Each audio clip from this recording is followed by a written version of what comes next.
عزیز دوستوں السلام علیکم، نمستے، ست سری اکال، گڈ آفٹرنون۔ پروگرام عارف کی بھاشا میں آپ سب کا سواگت ہے۔ آج میرا موضوع ہے ہندوستان میں اسلام اور مسلمان۔ میں ہسٹری میں جانے سے پہلے تھوڑا کچھ بات کرنا چاہوں گا کہ ابھی ایک ایڈ ٹاٹا گروپ کی طرف سے آئی ہے جس پہ بڑا ہنگامہ مچا ہوا ہے۔ اس میں جو لبرانڈوز ہیں اور جو مسلم لوگ ہیں وہ بڑا بڑھ چڑھ کے حصہ لے رہے ہیں کہ نہیں یہ ظلم ہے، ہندوؤں نے اپنی دہشت گردی دکھائی ہوئی ہے، اور ٹاٹا گروپ نے یہ ایڈ واپس، اتنا خوبصورت ایڈ، عرفہ خانم نکل پڑی ہے اپنی تلواریں لے کے، شاہد صدیقی، اور وہ ہمارے ایتھیسٹ صاحب جاوید اختر صاحب، دنیا کے عجیب و غریب ایتھیسٹ ہیں جاوید اختر، فوراً آ گئے کہ انٹر کمیونل میریج بڑی خوبصورت ہوتی ہے۔ تو میرا مشورہ ہے جاوید صاحب آپ کو یہ کہ آپ کا بیٹا تو ایک ہندو لڑکی اپنے گھر میں لے کے آیا ہے اور اس کے ساتھ شادی کی ہے، شاید آپ کی بیٹی نے کیوں ہندو لڑکے سے شادی نہیں کی؟ آپ کا بڑا عجیب و غریب قسم کا وہ ایتھیزم ہے کہ مسلمانوں کے دفاع کے لیے آپ تلواریں لے کے فوراً آ جاتے ہیں۔ وہ جناب شاہد صدیقی صاحب فرماتے ہیں کہ بڑا انٹر کمیونل میریجز بڑی اچھی ہوتی ہے، میرے گھر میں 4 نان مسلم بہو ہیں، 4 نان مسلم بہو کا تو ذکر کر رہے ہیں، داماد کا مذہب نہیں بتا رہے۔ ان کی بے غیرتی کی انتہا دیکھیں کہ ان کا one sided inter communal marriages ہوتی ہیں۔ روز کی خبریں آتی ہیں، ابھی پرسوں ترسوں ایک لڑکے کو بیچارے کو مار دیا، ہندو لڑکے کو، کیونکہ وہ ایک مسلمان لڑکی سے پیار کرتا تھا۔ بے شمار مسلمان لڑکے ہندو لڑکیوں سے شادی کرتے ہیں، کوئی ہندو اس پہ اعتراض نہیں کرتا، لیکن کسی مسلمان لڑکی نے ہندو لڑکے کے ساتھ شادی کر لی تو ہنگامہ مچ جاتا ہے۔ نصرت جہاں یاد ہے نا آپ کو، بیچاری مسلمان ایم پی، اس نے ہندو سے شادی کی تھی تو لاسٹ ایئر اس کے اوپر کتنے فتوے آئے تھے، درگا پوجا میں گئی تھی تو۔ اس سال بھی اس نے درگا ماں کا اوتار لے کے ایک فوٹو سیشن کیا خالی، تو اس کے اوپر فتوے آ گئے۔ یہ one sided inter communal harmony ہے نا، نہیں چلتی۔ پھر یہ ایڈ کے اوپر آپ جو ری ایکشن دیکھ رہے ہیں نا، تو اب برداشت کی بھی ایک حد ہوتی ہے نا، وہ ختم ہو گئی کہ ایڈ میں، فلموں میں آپ کو بھگوان کو آپ گالیاں دیتے رہو گے۔ کبھی اللہ کو کسی نے گالی کسی فلم میں سنا ہے یا اللہ کے نبی کو گالی دی ہو؟ تو پھر آپ اگر اتنی ہمت نہیں ہے کہ مسلمانوں کے جذبات کو آپ مجروح کر سکو، تو پھر آپ ہندو کا جذبات کب تک مجروح کرو گے؟ پھر ایک وقت آتا ہے کہ ہندو بھی کہتا ہے کہ یار بہت ہو گیا، برداشت کی لمٹ ہو گئی، ہر بار ہم کو ہی گھسیٹا جاتا ہے۔ تو پھر انہوں نے ری ایکشن دیا، تو کیا ری ایکشن دیا؟ سوشل میڈیا پہ ری ایکشن دیا تو دہشت گردی، یہ وہ، مسلمان تلواریں لے کے نکل پڑتا ہے، وہ ان کو دہشت گردی نظر نہیں آتی۔ تو میری ریکویسٹ ہے ہندوستان کے مسلمانوں سے کہ خدا را اب غلط کو غلط کہیں اور اپنے کمیونل لیڈرز کی چال بازیوں کو سمجھیں۔ آپ کو آپ کا مولوی بار بار یہ تبلیغ کرتا ہے کہ جتنا جلدی ہو اپنے ہندو بھائیوں کو اس دائرہ اسلام میں لائیں، ورنہ وہ بیچارے جہنم میں سڑیں گے۔ پہلے آپ لوگ انسان تو بنو۔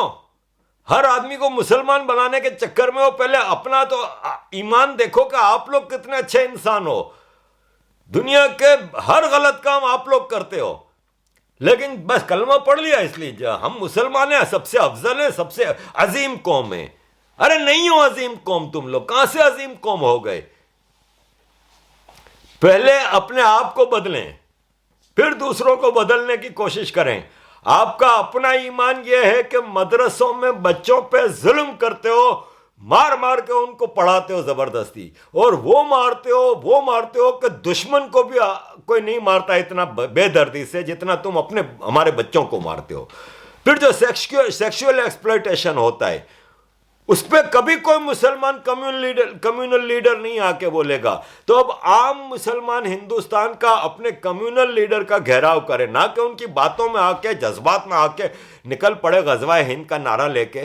پہلے ان کمیونل لیڈر کو پکڑے اور ان کو بولیں کہ تم لوگوں نے آج تک ہمارے لیے کیا کیا ہے جو نفرت کی دیواریں ہمیشہ پھیلاتے ہو۔ اور یہ جاوید اختر اور شاہد صدیقی، ایک وہ بیٹھا ہوا ہے سلمان نظامانی، جب دیکھو تک ہندوستان کا غدار اعظم ہے، اس کے منہ سے کبھی میں نے انڈیا کے لیے یا ہندوؤں کے لیے ایک لفظ نہیں سنا، لیکن یار مزے سے یہ ہندوستان میں بیٹھ کے آزادی سے عیاشیاں بھی کرتے ہیں اور نفرت کا سیلاب پھیلاتے ہیں، اور سرکار ان کو کبھی نہیں پکڑتی. سرکار پکڑتی ہے ارنب گوسوامی کو، سرکار پیچھے پڑی رہتی ہے ان لوگوں کو جو حق بات کرتے ہیں. لیکن یہ جو بغیرت، اب جاوید اختر سے میں بات کرتا ہوں، یہ جو بڑے مغلوں کے، اور ایک کاجو صاحب بھی بڑے مغلوں کے وہ آ گئے ہیں، تو میں نے تھوڑی ریسرچ کی ہے، میں آپ لوگوں کو بتاؤں کہ مغلوں نے اس ملک میں بربادی قائم کی تھی. شروع کرتے ہیں بابر سے. خود بابر نامہ پڑھ لیں آپ. بابر کے اپنے لکھاریوں نے، درباری جو لکھاری ہوتے ہیں جو شاہ کی تعریفیں کرتے ہیں، اس میں لکھتا ہے کہ میں جب ہندوستان آیا تو ہندوستان فتح کرنے کے بعد میری فوج میں افغان شامل تھے، ہزارہ شامل تھے، عرب شامل تھے، سینٹرل ایشین ریپبلک کے سردار شامل تھے، بلوچ شامل تھے. ان سب کو میں نے بے شمار ہیرے، موتی، اشرفیاں اور لاکھوں روپے کا حساب سے میں نے ان کو جائیدادیں دیں مسلمانوں کو، اور ہندوؤں کو لوٹ مار کیا، تمام مندروں سے لوٹ مار کی. یہ بابر نامہ کہتا ہے، ذرا جاوید اختر صاحب آپ پڑھ لیجئے گا ذرا. اکبر کے بارے میں ہے کہ اکبر نے اتنا سخت جزیہ قائم کیا تھا، 50,000 غلام ایک ایک اکبر کے سردار نے ہندو غلام بنائے تھے. میں نہیں کہہ رہا، ہسٹری پڑھ لیں. جاوید اختر صاحب، آج کا زمانہ دوسرا ہے. آج انٹرنیٹ ٹیکنالوجی میں ہر آدمی کو ایکسیس حاصل ہے انفارمیشن پہ. تو اس انفارمیشن ٹیکنالوجی کے دور میں آپ اب مزید اپنا چورن نہیں بیچ سکتے جھوٹا موٹا. 1632 میں شاہ جہاں نے تاج محل تعمیر کیا. 1630 سے لے کے 1632 تک دکن فیمن ہوا تھا، بھوک خوراک کی کمی تھی ہندوستان میں. ایک ڈچ رپورٹ ہے، انٹرنیٹ پہ ڈھونڈ لیجئے گا. ڈچ رپورٹ کہتی ہے کہ اورنگزیب کے زمانے، شاہجہاں کے زمانے میں جب یہ 1630 اور 32 کے درمیان دکن فیمن ہوا تھا، جس میں 7.5 ملین ہندوستانی بھوک سے مر گئے تھے، اور شاہجہاں وہاں پہ تاج محل تعمیر کر رہا تھا، جس کی تعریف میں رانا اور سبا اور کہ مغلوں کی بڑی خدمت ہے. 7.5 ملین ہندوستانی بھوک سے مر گیا تھا. وہ اپنی بیگم کی اس پہ تعمیر کر رہا تھا تاج محل.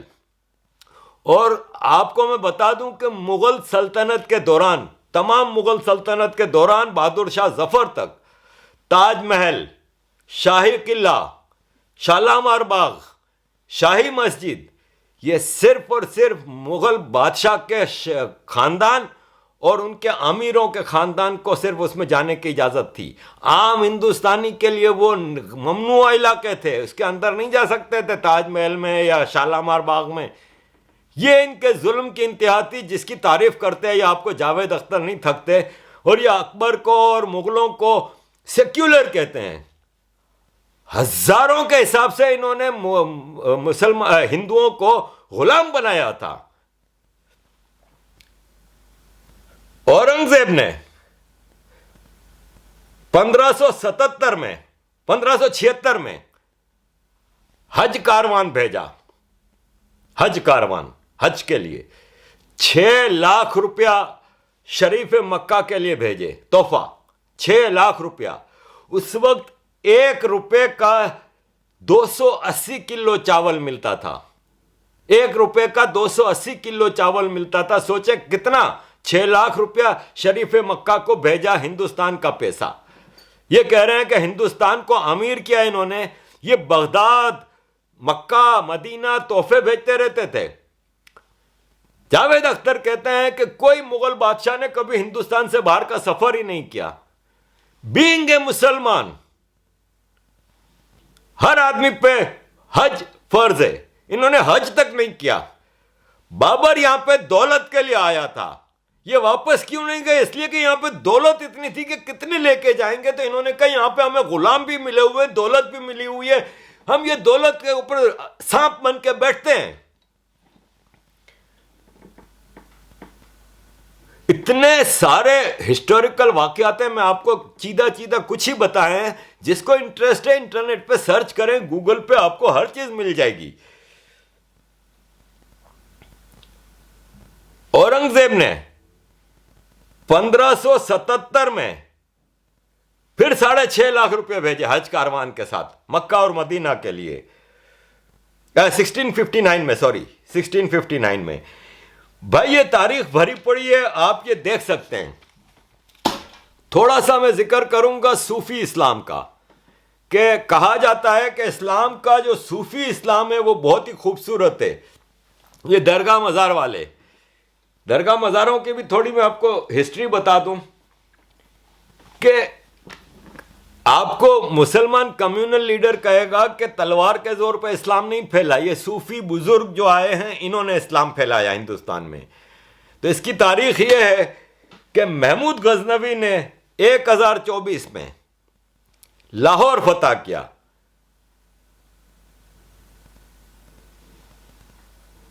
اور اس کے کچھ سال بعد داتا گنج بخش آتے ہیں عراق سے، بغداد سے، محمود غزنوی کے بعد آتے ہیں جب فتح ہو چکا ہے لاہور، اور آج داتا گنج بخش لاہور میں داتا دربار کے نام سے مشہور ہے۔ جہاد کرواتے تھے یہ غوریوں نے۔ 1186 میں لاہور فتح کیا، 1192 میں معین الدین چشتی اجمیر والے آئے ہندوستان میں، یہ بھی ادھر ہی سے آئے ہیں بغداد سے۔ پرتھوی راج چوہان جن کا اجمیر کیپٹل تھا، وہ ان سے جنگ چل رہی تھی غوریوں کی، تو ہار نہیں رہے تھے وہ، تو معین الدین چشتی نے اعلان جہاد کیا تھا اپنے پیروکاروں میں، اور باقاعدہ جنگوں میں شریک ہوئی ہے ان کے پیروکار۔ اور یہ روایت ہے کہ پرتھوی راج چوہان کو معین الدین چشتی نے گرفتار کر کے بادشاہ کے حوالے کیا تھا، اور آج جو اجمیر کی درگاہ ہے یہ مہادیو مندر تھا پرتھوی راج چوہان کا، اس کے اوپر ہے، آپ اس میں بتایا ہے کہ بلند دروازے پہ مورتیاں آج بھی نظر آتی ہیں۔ یہ ہے آپ کی تاریخ۔ ایک بابری مسجد ٹوٹی ہے تو آپ کو درد ہو رہا ہے، ہزاروں مندر توڑے ہیں انہوں نے۔ ایک انگریز رائٹر ہے سر تھامس رائے، یہ ایسٹ انڈیا کمپنی کے لیے اجازت نامہ لینے کے لیے آئے تھے۔ انہوں نے جہانگیر کے بارے میں لکھا ہے کہ جہانگیر کی عادت تھی کہ جہاں بھی ہندوؤں کا کوئی شہر آباد ہوتا تھا تو اس کو تہس نہس کر دیتا تھا اور پھر ایک اسلامک شہر بناتا تھا۔ یہ تھامس رائے، آپ ان کی کتاب پڑھیں، ان کی کتاب ہے embassy of sir Thomas Roe to the council of to the court of great Mughals. اس کتاب میں یہ ڈیٹیل میں بتاتے ہیں کہ کتنا ظلم و بربریت کا مغلوں کا دور تھا۔ جہانگیر کی عادت تھی کہ ٹیکس نہ دینے پہ اس نے ہزاروں لوگوں کو لٹکا دیا تھا درختوں سے، ٹیکس نہ دینے پہ، جزیہ نہ دینے پہ۔ اور یہ ان کے سیکولر ہیں، جاوید اختر کے اور کاجو کے سیکولر مغلز۔ یہ ہماری تاریخ رہی ہے۔ ابن بطوطہ ہندوستان کا سفر کرتے ہیں، وہ بتاتے ہیں کہ ہندوستان مسلمانوں کے آنے سے پہلے یہاں پہ بڑے بڑے شہر آباد تھے، سویلائزیشنز تھیں، یونیورسٹیز تھیں۔ پڑھے نا ابن بطوطہ کو آپ۔ اسلام کے آنے سے پہلے ہندوستان کی سویلائزیشن پوری دنیا میں مشہور تھی، ایک سے ایک شہر آباد تھے، دولت کے انبار تھے، دنیا جہاں سے کاروبار کے لیے لوگ ادھر آتے تھے، اور ہمیں پڑھایا کیا جاتا ہے کہ مغل یہاں پہ ترقی لے کے آئے، مغلوں نے یہاں پہ بربادیاں کی ہیں۔ تو میں یہاں پہ جو آپ لوگوں کو سمجھانے کی کوشش کر رہا ہوں، ہندوستان کے مسلمانوں اور پاکستان کے مسلمانوں، کہ ذرا انسانیت، شرافت کا مظاہرہ کریں، اور جو غلط ہے اس کو غلط کہیں۔ اپنی بھیانک بربادی سے بھرپور تاریخ پہ فخر نہ کریں، ہاتھ جوڑ کے معافی مانگیں۔ آج دور آ گیا ہے کہ آپ لوگوں کو حقیقت ماننی ہوگی۔ آپ بتائیں ہندوستانیوں کو کہ ہاں بھائی، ہمارے پرکھوں نے یہاں پہ ظلم و بربریت کی تھی، جس کے لیے ہم معافی مانگتے ہیں، غلطی ہے ان کی۔ فخر نہ ظاہر کریں۔ سلمان نظامانی صاحب، ذرا اپنی تاریخ کو پڑھیں، پھر شرم سے سر جھکائیں کہ آپ اس دیش میں آج بھی عیاشی سے رہ رہے ہیں۔ اسپین کا مقابلہ دیکھ کریں ذرا، 1492 میں، پہلے آ جاتے ہیں طارق بن زیاد، وہ بھی آپ کو میں تھوڑی تاریخ بتا دوں کہ جب بنو امیہ کے اوپر برا وقت آیا بغداد میں، سیریا میں، کیونکہ یہ ان کے علاقے تھے، کوفہ، دمشق، بغداد، مکہ، مدینہ، یہ اسلامک سلطنت تھی بنو امیہ کی۔ جب بنو عباسی ان کے اوپر غالب آنے لگے تو خلیفہ صاحب بھاگ گئے، اور نارتھ افریقہ میں، موروکو، الجیریا وغیرہ میں ان کی جو حکومت تھی وہاں پہ پناہ لی، اور اس نے کچھ کشتیوں میں اپنے سالار طارق بن زیاد کو بھیجا کہ جا کے اسپین دیکھو، سنا ہے وہاں پہ بڑا پیسہ ہے۔ تو یورپ اس وقت افراتفری کا شکار تھا، آپس میں یہ لوگ لڑتے رہتے تھے۔ طارق بن زیاد نے فتح کرنا شروع کیا اور اسپین فتح کر لیا۔ پھر اسپین میں انہوں نے کیا ظلم و بربریت کی، وہی جو ہندوستان میں کی، وہی جو تاریخ رہی ہے۔ گھوڑے پہ بیٹھ کے تلوار لے کے مسلمان لیڈر نکل جاتے تھے، اور پھر جو بربریت کا مظاہرہ کرتے تھے۔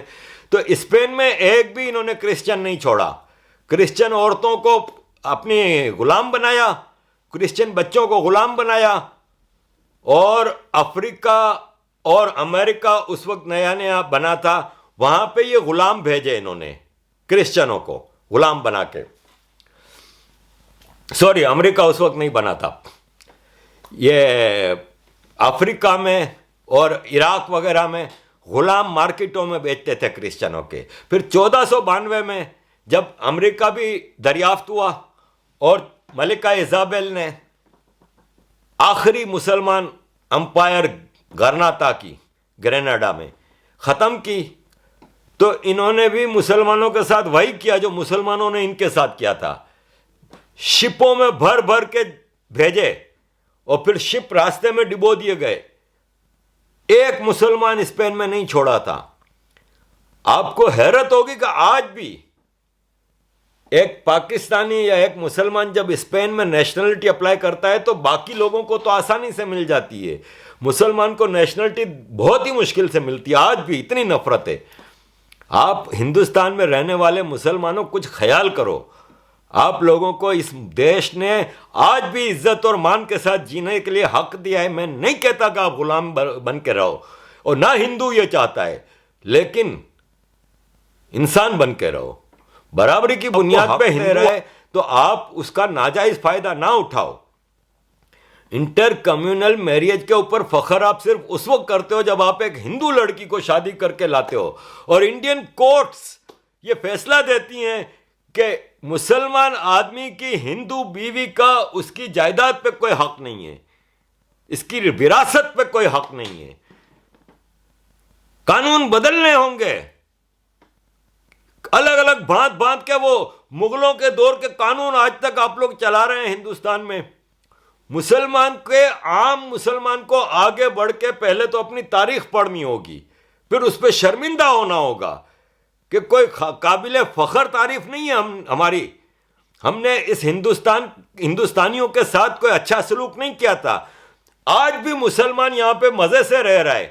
اگر کمپیئر کرنا ہے تو آ کے کراچی میں دیکھو کہ ہم لوگ، ہمارے آبا و اجداد نے ہندوستان سے ہجرت کر کے کتنی بھیانک غلطی کی تھی۔